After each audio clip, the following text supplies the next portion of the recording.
vous avez pu constater, n'est-ce pas, le cadre a changé. Donc, ce mois-ci, on essaie de tester quelque chose. Et surtout, on veut un retour de votre part, de ta part, n'est-ce pas? Aujourd'hui, je vais juste te parler de quelque chose qui est très simple. En fait, ça fait partie des choses que je dis souvent à mes enfants.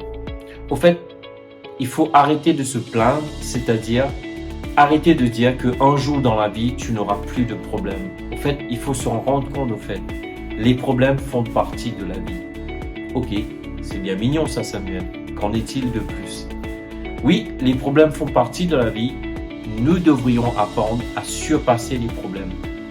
Tu vois, si tu fais face à tes problèmes d'une perspective négative, tu vas le voir très grand, tu vas le voir énorme, insurmontable, impossible d'être résolu, etc.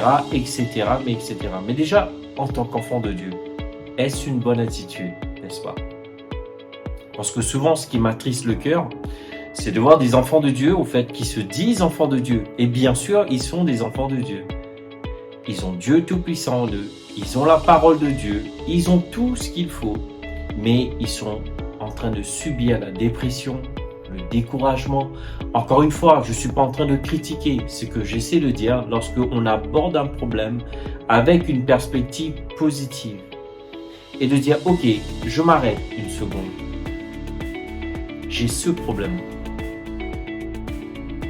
Quelle serait l'option? Comment est-ce que je pourrais surmonter ce problème-là?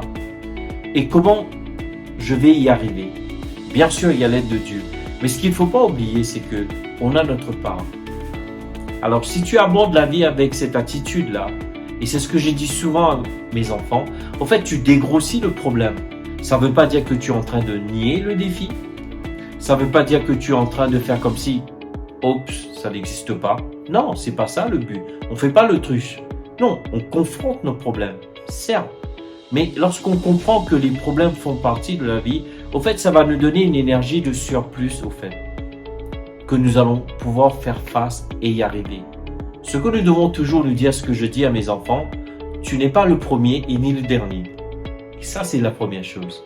Ce que je dis souvent à mes enfants, au fait, écoute, quelqu'un d'autre est passé par là, il s'en est sorti, alors tu vas y arriver. Tu vois, rien de ce trois choses qui est si simple. Les problèmes font partie de la vie. Je ne suis pas la première personne qui passe au travers de ce défi-là. Quelqu'un d'autre est passé, ils ont pu s'en sortir, alors je vais y arriver. Qu'en est-il? J'en suis sûr, si tu penses ainsi, tu vas y arriver. Peu importe quel type de défi. Peut-être en ce moment que tu m'écoutes, tu ne vois pas le bout du tunnel. Mais laisse-moi te dire, avec notre Dieu, il y a toujours l'autre côté du tunnel. Comme le psaume 23 nous dit, n'est-ce pas, lorsqu'on traverse la vallée de l'ombre de la mort. On ne campe pas dans cette vallée, on traverse. Père, j'aimerais vraiment te remercier pour tous ceux et celles qui m'écoutent.